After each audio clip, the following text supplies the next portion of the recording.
भूतपूर्व सैनिकों के कल्याण हेतु निरंतर कार्य करने वाली संस्था अथर्व फाउंडेशन भारत के पूर्वोत्तर राज्यों में पूर्व सैनिकों और सैनिकों के परिवारों के कल्याण हेतु 2 एम्बुलेंस यह देखिए दान करने का सराहनीय कार्य किया है। मुंबई के बोरीवली में अथर्व फाउंडेशन के अध्यक्ष एवं बोरीवली विधानसभा के विधायक सुनील राणे ने एम्बुलेंस की चाबियां संबंधित राज्यों सिक्किम और नागालैंड के प्रतिनिधियों को यह देखिए प्रदान की। इस कार्यक्रम में मणिपुर के भूतपूर्व सैनिक लीग चुराचांदपुर के लिए एम्बुलेंस दान किया गया और इस दौरान भारी संख्या में सैनिक एवं भूतपूर्व सैनिक उपस्थित थे। आइए आपको हम सुनाते हैं इस मौके पर सुनील राणे जी और उपस्थित सैनिकों ने और क्या कुछ कहा। अथर्व फाउंडेशन ये हमारी जो संस्था है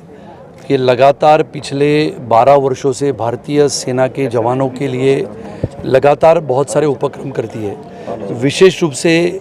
अपने सेना के जवान जो शहीद होते हैं वो शहीदों के परिवार के लिए लगातार अलग अलग उपक्रमों के माध्यम से हम उनके साथ जुड़े रहते हैं। भारत का एक इतिहास रहा है कि भारत शक्तिशाली अगर है, ताकतवर है, तो हमारे भारतीय सेना के, थल सेना के, जल सेना के, वायु सेना के जवानों की शहादत पे हिंदुस्तान बना हुआ है। और इसके लिए अथर्व फाउंडेशन हमारी जो संस्था है वो लगातार भारत भर में काम करती है। पिछले 2 वर्षों से कोरोना काल में हमने कोई कार्यक्रम आयोजित नहीं किया, मेरा प्रवास भी भारत में नहीं हुआ, लेकिन अरुणाचल प्रदेश से लेके दार्जिलिंग तक या फिर अरुणाचल प्रदेश, आसाम, मेघालय, मिज़ोरम, मणिपुर, सिक्किम, नागालैंड, यहाँ पर के राज्यों में एम्बुलेंस देने का एक नई योजना हमने बनाई थी। हमारे जिला सैनिक बोर्ड के माध्यम से जो हमारे पूर्व सैनिक हैं, उनके परिवार है, जो देश के लिए 30-30, 35-35 वर्ष सेवा देके आने के पश्चात पहाड़ी इलाकों में वापस अपने घर में रहने को जाते हैं, उनके लिए आरोग्य की सेवा हो, उनके लिए उनके गांव में, उनके पहाड़ी क्षेत्र में एम्बुलेंस की व्यवस्था हो, इसके लिए एक नया उपक्रम हमने शुरुआत की थी, जिसके तहत हमने पहले बार मणिपुर में एक एम्बुलेंस हमने भेंट दी थी। आज का ये कार्यक्रम के माध्यम से हमने नागालैंड और सिक्किम के राज्यों के लिए जो हमारे पूर्व सैनिक राज्य बोर्ड है, जिसको हम जिला सैनिक बोर्ड कहते हैं, वो जिला सैनिक बोर्ड के तहत ये 2 एम्बुलेंस हमने आज यहाँ से उनको भेंट कर दी है। आने वाले समय में मिज़ोरम, मेघालय, सिक्किम जो है और दार्जिलिंग, यहाँ पर की जो सेवाएं हैं एम्बुलेंस की, वो भी हम करने वाले हैं।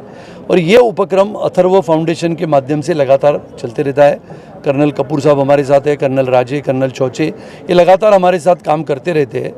भारत की विशेषता ये है कि जैसे मैंने कहा कि उत्तरी पूर्व सीमा के पार चीन है और लगातार चीन की पास से आने वाले आतंकवादी या फिर जम्मू कश्मीर में पाकिस्तान के माध्यम से आने वाले आतंकवादियों के साथ लगातार हमारे सेना के जवान लड़ते रहते हैं, आतंकवादियों को मार गिराते हैं। लेकिन कभी ना कभी, कहीं ना कहीं, बहुत बार हमारे भारतीय सेना के जवान भी शहीद होते हैं। उनके शहीद होने के पश्चात उनके परिवार को ये लगे कि पूरा देश हमारे परिवार के साथ खड़ा है। इसके लिए हम सब मिलते हुए हमारे सेना के जवानों के प्रति सच्ची श्रद्धा और सम्मान जताने का काम करते हैं। इसके अलावा और भी सुविधा उपलब्ध करवाएंगे? सुविधाएं तो हम लगातार बहुत सारी करते हैं। जैसे हमारे शहीद जवानों की बेटी को पढ़ाने के लिए आदरणीय प्रधानमंत्री श्री नरेंद्र मोदी जी द्वारा बेटी बचाओ बेटी पढ़ाओ अभियान पूरे देश भर में चलता है। लेकिन इसी बेटी बचाओ बेटी पढ़ाओ अभियान के तहत हमने एक एक नई कल्पना हमने सोची थी कि हमारे शहीद परिवारों के घर में जो बेटियां हैं उनको आधुनिक तकनीकी के माध्यम से पढ़ाने के लिए हमने कंप्यूटर का वितरण शुरू किया था। मुंबई पोर्ट ट्रस्ट के माध्यम से जब हम वहां पर पोर्ट ट्रस्ट में डायरेक्टर इस नाते आदरणीय हमारे केंद्रीय मंत्री गडकरी जी के नेतृत्व में काम करते थे, तो Mumbai port trust, Kandla port trust, Atharva foundation और हमारे मित्र परिवार, इनके माध्यम से करीबन 350 से 400 कंप्यूटर का वितरण का काम पूरे देश भर में शहीदों की बेटियों के लिए हम लगातार कर रहे हैं। उसका काम शुरू है, यानी जम्मू कश्मीर से लेके विशाखापट्टनम तक, विशाखापट्टनम से लेके दूर दराज इलाके में, यानी बॉर्डर तक, होशियारपुर तक, गुरदासपुर तक हमारे अथर्व फाउंडेशन के कार्यकर्ता इन बेटियों के पास पहुंचते हैं, उनको पढ़ाने के लिए आधुनिक तकनीकी के माध्यम से कंप्यूटर का वितरण करते हैं। आपकी तरफ से जो अच्छे कार्य किए जाते हैं, एम्बुलेंस भी दिए जाते हैं, लेकिन जब इन एम्बुलेंस को देने के बाद आपकी कितनी नज़र आगे भी बनी होती है कि जो सेवा है लोगों तक पहुंच रही है, उसकी कंडीशन क्या है, आगे भी आप इसका ध्यान होता है आपको? पहला तो ये ऐसा है कि ये कोई साधारण नागरिकों को हम नहीं देते हैं, ये हम देते हैं जो पूर्व सैनिक है, जिन्होंने इस देश के लिए पिछले 1-2 नहीं तो 30-30 साल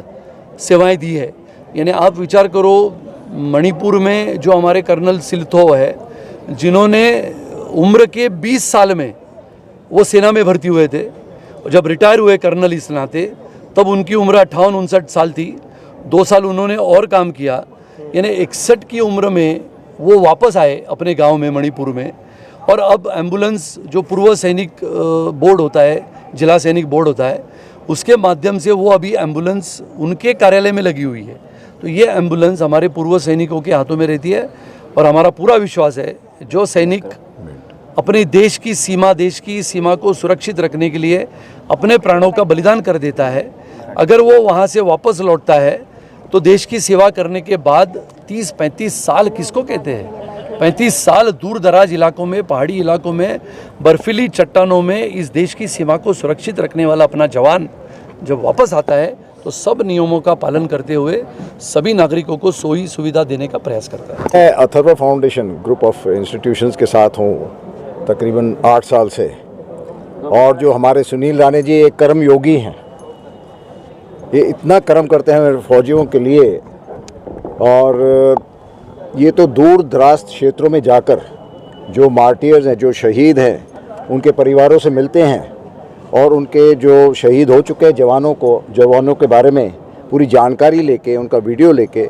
फिर कार्यक्रम करते हैं हम NSCI में वर्ली में, जो 3-4 साल से कर रहे थे, पर अभी कोरोना की वजह से उसमें थोड़ा रुकावट आ गई। नहीं तो हर साल तकरीबन 20-25 हज़ार लोग आते हैं वर्ली में और ये विटनेस करते हैं कि हमारे जवानों ने अपना कैसे अपनी शूरता के साथ देश को आज़ाद रखा है और दुश्मनों के साथ 2-2 हाथ किए हैं। और ये कहानियाँ पब्लिक तक पहुंचाने के लिए राणे जी इतना अच्छा कर्म कर रहे हैं कि हमें फ़ौजियों को बहुत उत्साह मिलता है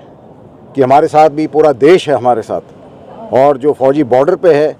अभी मैं भी सिक्किम में रह चुका हूँ, जो सिक्किम में भेजा इन्होंने एम्बुलेंस,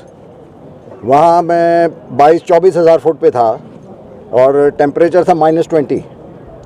और कोई ऑक्सीजन बहुत कम होता है। तो वहाँ 3-4 स्टेज ऑफ एक्लिमेटाइजेशन होती है, पहले 6000 फुट, 12000, 18000, फिर हम लोग चाइनीज़ बॉर्डर पे इंडक्ट होते हैं। तो ये hostile terrain, hostile enemy, hostile environment, ये सब पार करते हुए हम अपने देश के सेवा के लिए हमेशा हम तैयार रहते हैं,